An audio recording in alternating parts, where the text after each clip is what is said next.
મિત્રો, લોલિયાણા ગામના દરબાર કે જે હાકડા ઠાઠ ડાયરો ભરીને બેઠા છે અને સવા મણ અફીણ ગોળાય ત્યારે માંડ માંડ એક અંજળી ભાગમાં આવે આવો એમનો ડાયરો છે। અને આ ડાયરામાં બધા જ દરબારીઓ અને આજુબાજુના રજવાડાના માણસો કે જે બાપુની વાહ વાહ કરી રહ્યા છે। અને પછી જ્યારે આ સભા વેરાણી ત્યારે આ લોલિયાણાના દરબાર કે જે પોતાના ઘોડે સવાર થઈ અને પોતાના રજવાડાને નિહાળવા માટે નીકળ્યા છે ત્યારે રવિવારનો દિવસ છે અને એમની સામું ઘણા બધા માણસો સામા મળે છે। ત્યારે દરબાર વિચાર કરે છે આ બધા માણસો આજે ક્યાં જઈ રહ્યા છે અને આટલા ટોળામાં ને ટોળામાં માણસો જાય છે તો નક્કી કંઈક ઘટના બની હશે, લાય મને પૂછવા તો દે। આમ કહીને તેઓ આ માનવીઓને ઊભા રાખીને પૂછે છે કે ભાઈ કઈ બાજુ જઈ રહ્યા છો? કે મહારાજ માં મેલડીનું મંદિર છે ને ત્યાં દર્શન કરવા માટે જઈ રહ્યા છીએ। કે આપણા ગામના પાદરે મંદિર છે ત્યાં? કે હા। કે તમારી મેલડી એટલી જબરી છે? કે હા મેલડી જબરી છે અને જે જોઈએ તે આપે છે।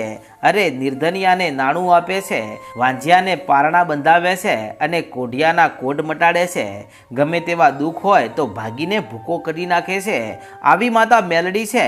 બાપુ વિશ્વાસ ના આવતો હોય તો ચાલો અમારી સાથે, ત્યાં જાતો જાત તમને જીવતાને જાગતા દાખલા દેખાડું। ત્યારે આ દરબાર કહે છે કે ના ભાઈ ના, માં મેલડી તમારા રખોપા કરે।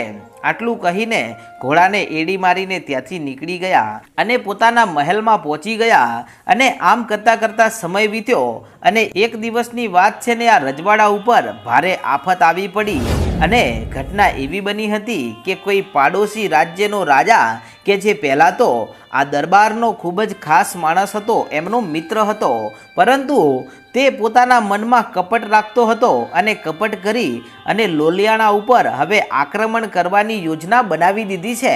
અને તેણે આ વખતે અને આ સમયે આક્રમણ કરવાની યોજના એટલા માટે બનાવી છે કારણ કે તેને ખબર હતી કે લોલિયાણાનું આખું એ લશ્કર બહાર ગયેલું છે અને આ રજવાડામાં હવે વધારે સૈનિકો રહ્યા નથી। તેથી આ રાજાએ કપટ કરી અને આ રાજ્ય ઉપર આક્રમણ કરવાની યોજના બનાવી દીધી છે અને દુશ્મનોનું સૈન્ય એ ખૂબ જ વિશાળ હતું અને લોલિયાણા પાસે માત્ર સિપાહીઓ તો હતા પરંતુ મહેલમાં કામકાજ સંભાળે એવા માણસો હતા, વધારે કોઈ સિપાહીઓ હતા નહીં। તેથી દરબાર ભારે ચિંતામાં ડૂબી ગયા અને તેઓ ડાયરામાં જઈને બેઠા અને દરબારીઓને પૂછે છે કે હવે આપણે શું કરીશું અને આપણો ખાસ મિત્ર રાજા આપણા ઉપર કપટ કરી બેઠો છે અને હવે આપણું રજવાડું હવે વેર વિખેર થશે।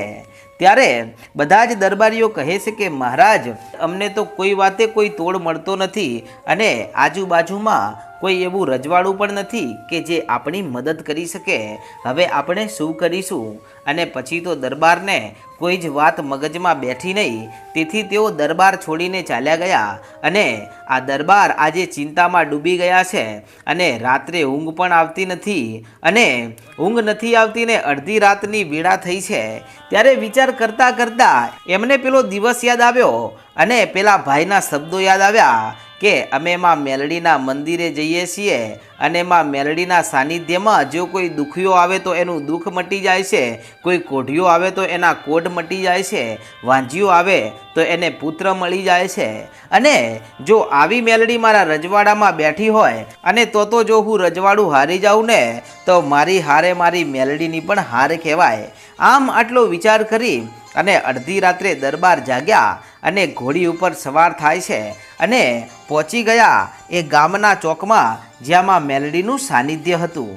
ત્યાં જઈને માં મેલડીની સામું જઈ અને દરબારે રડતી આંખે પ્રાર્થના કરી કે હે મારી મેલડી, આજે હું પહેલી વાર તારા સાનિધ્યમાં આવ્યો છું, પણ મારા આ રજવાડામાં તારું મંદિર છે ને લોકો ભક્તિ કરે છે ને એ વાતની મેં ક્યારેય રોકટોક કરી નથી અને માં આજે આ આંખમાં આંસુ એ વાતના નથી કે હું મારું રજવાડું હારી જઈશ, મારા રજવાડામાં સૈનિકો નથી અને દુશ્મન ચડાઈ કરે છે, પણ મારી આંખોમાં આંસુ તો એ વાતના છે કે મારા મિત્ર રાજાને મેં બધી રીતે સપોર્ટ કર્યો, સહારો આપ્યો અને આજે જ્યારે મારો ખરાબ સમય હતો અને મારું સૈન્ય જ્યારે બહાર ગયેલું હતું એવા સમયે આજે આ મિત્ર રાજાએ કપટ કરી અને મારા ઉપર આક્રમણ કરવા માટે જે સંદેશ મોકલ્યો છે ને, એ કપટ જોઈને મારી આંખમાં આંસુ આવી ગયા છે માં. અને હે માં, જો આજે તારા ભક્તની લાજ જશે ને તો તારા આ ચોકમાં દીવો કોણ પ્રગટાવશે? અને જો આ રજવાડું જ પૂરું થઈ જશે તો તારા ભક્તો જે તારી સેવા પૂજા કરતા હતા એ તારા ભક્તોનું શું થશે? અમે તારા છોરું છીએ, અમારી રક્ષા કરજે માં. અને આમ આટલું કહેતાની સાથે તો મારી મેલડી આ રાજાનો અવાજ કાનો કાન સાંભળી જાય છે. અને કહેવાય છે કે એ જ મધરાત્રે આકાશમાં વીજળીના કડાકા થયા અને લોલિયાણાના પાદરમાં એકી સાથે હજારો સિંહ ગર્જના કરતા હોય એવો અવાજ સંભળાવા લાગ્યો. અને દુશ્મન રાજાનું હજારોનું સૈન્ય જે રાતોરાત આ લોલિયાણાના રજવાડા તરફ આવી રહ્યું હતું, એ જ રસ્તા તરફ માતા મેલડીએ ડગલા માંડ્યા અને એક નાનકડી કન્યાનું રૂપ લીધું છે. અને આ કન્યાના હાથમાં લોખંડનો ચીપિયો છે અને બીજા હાથમાં સાંકળ છે.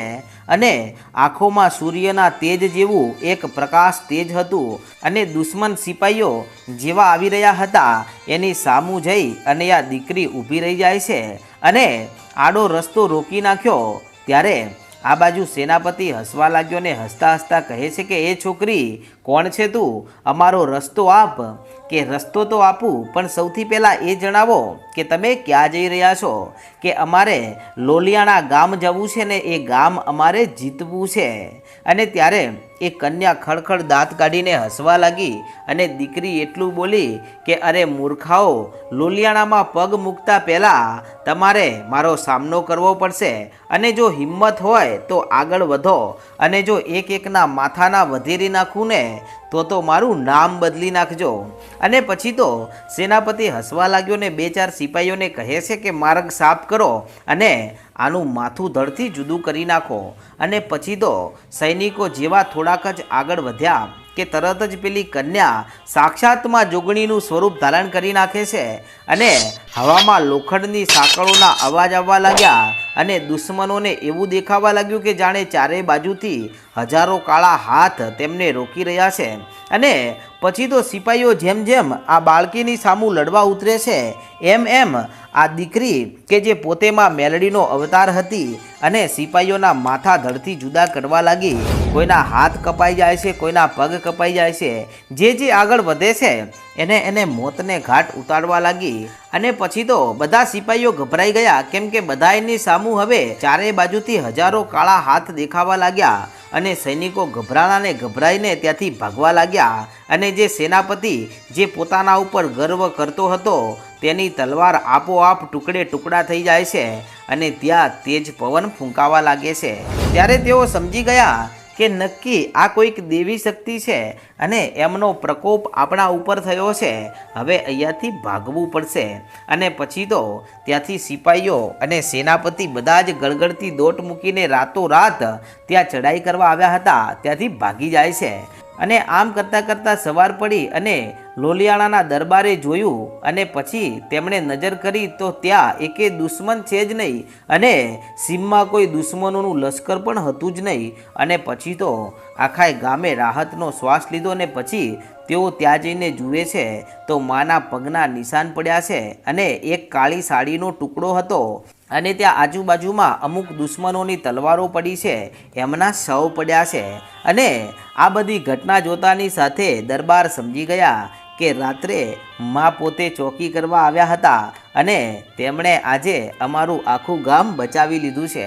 અને પછી દરબાર ગામ લોકોને કહેવા લાગ્યા કે ગામ લોકો, તમને ખબર છે કે આ બધું કેવી રીતે થયું? કે ના દરબાર, પણ તમને ખબર હોય તો જણાવો. ત્યારે દરબાર કહે છે કે રાત્રે હું માં મેલડીના સાનિધ્યમાં ગયો હતો ને એટલું જ કહ્યું હતું કે માં, અમારા ગામની હાર એ તારી હાર, અને જો આ ગામ હારી જશે ને તો માં તારી પૂજા ભક્તિ કરતા એ ગામ લોકોનું શું થશે, એ તારા ભક્તોનું શું થશે?